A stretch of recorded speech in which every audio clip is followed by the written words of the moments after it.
জামাতে ইসলামের পক্ষ থেকে বলা হয়েছে যে এদেশে দেশপ্রেমিক হলো শুধুমাত্র সামরিক বাহিনী এবং জামাতে ইসলামী। এই বক্তব্যে আমরা আহত হয়েছি। বাংলাদেশ সেনাবাহিনী মুক্তিযুদ্ধে অংশগ্রহণ করেছে, মুক্তিযুদ্ধের মধ্যে দিয়ে গড়ে ওঠা একটি বাহিনী, পিপলস বাহিনী, জনগণের বাহিনী হয়ে 9 মাস যুদ্ধ করে দেশকে স্বাধীন করেছে এবং এই বাহিনী গড়ে তুলেছেন মেজর জিয়াউর রহমানের নেতৃত্বে তৎকালীন ইস্ট বেঙ্গল রেজিমেন্ট এবং ইপিআরের সৈনিক অফিসাররা। বাংলাদেশ সেনাবাহিনীকে কারো সার্টিফিকেটের প্রয়োজন নেই, তারা দেশপ্রেমিক কি দেশপ্রেমিক না।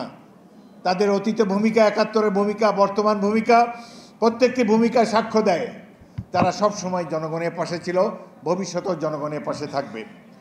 তবে জামাতে ইসলামীর এই বক্তব্যে আমি অবাক হয়েছিলাম। আমরা ভেবেছিলাম এখন একটা সুযোগ এসেছে, এই সুযোগে বোধহয় তারা 71-এর ভূমিকার জন্য জনগণের কাছে ক্ষমা প্রার্থনা করবে। সেটি না করে তারা 71-এ তাদের ভূমিকাকে জাস্টিফাই করার চেষ্টা করছে এবং এখন দেশপ্রেমিক হিসেবে আবির্ভূত হয়েছে। আমরা তাদেরকে মিত্র হিসেবেই এতদিন গণ্য করে এসেছি।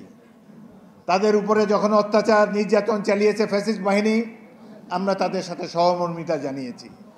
তাদের দলকে যখন বিলুপ্ত করে দেওয়া হয়েছে, দানের শীষ দিয়ে তাদেরকে নির্বাচনে অংশগ্রহণ করার সুযোগ দিয়েছি। বেগম খালেদা জিয়া তাদেরকে মন্ত্রিসভায় স্থান দিয়েছেন, আমরা অনেকে সেটি পছন্দ করিনি, দলের শৃঙ্খলার স্বার্থে মেনে নিয়েছি। তার বিনিময়ে কি আজকে তাদের এই উক্তি করা কি সঠিক হয়েছে? আমরা এই ধরনের উক্তি তাদের কাছে আশা করি না। এটি বর্তমানে যে ইস্পাত কঠিন ঐক্য গড়ে উঠেছে রাজনৈতিক দলসমূহের মধ্যে, তাদের মধ্যে ফাটল সৃষ্টি করতে পারে। এই ব্যাপারে তারা ভবিষ্যতে আরও যত্নবান হবেন। 1971 ছিল সাধারণ মানুষের যুদ্ধ। এই যুদ্ধের ফলে আমার আগের বক্তারা বলেছেন রাজনৈতিক পতাকা, এই দেশের ভৌগোলিক পরিবর্তন হয়েছে, পতাকা বদল হয়েছে এবং একটি জাতি একবারই স্বাধীন হয়, বারংবার স্বাধীন হবে না। এটিকে ঢেকে পাওয়ার জন্যে, এটিকে আরও অনুল্লেখযোগ্য করার জন্যে কারো কারো ভূমিকা থাকতে পারে।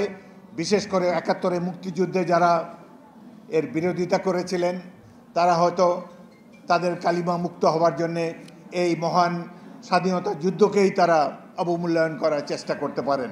এটি অত্যন্ত দুঃখজনক। একটি জিনিস আমরা অবাক হই, 1947 সালে সারা দেশের মানুষ পাকিস্তান চেয়েছিল। সে সময়ও এই দল জামাতে ইসলামী পাকিস্তানের বিরোধিতা করেছিল। এরপরে 71 সালে স্বাধীনতা যুদ্ধে তাদের বিরোধিতা করেছিল, আমাদের বিরুদ্ধেই তারা অস্ত্র ধারণ করে যুদ্ধ করেছে, এ কথাও সর্বজন বিদিত। তারপরও স্বাধীনতা পরবর্তীকালে আওয়ামী দুঃশাসনের কারণে আমরা তাদেরকে আমাদের জোটে আশ্রয় দিয়েছি। আমাদের সাথে থেকে তারা রাজনীতি করুক, তারা অতীতের ভুলের জন্য ক্ষমা চেয়ে আবার নতুনভাবে এই স্বাধীন দেশটিকে গড়ে তোলার জন্য আত্মনিয়োগ করুক, এটাই ছিল প্রত্যেকটি বিএনপি কর্মীর এবং আমাদের নেত্রী বেগম খালেদা জিয়ার একান্ত চাওয়া। আমরা সকল সময়ে তাদেরকে সহমর্মিতা সমর্থন জুগিয়েছি, আমাদের জোটেও তাদেরকে স্থান দিয়েছি এবং এখনও তাদেরকে বন্ধু হিসেবেই আমরা বিবেচনা করি।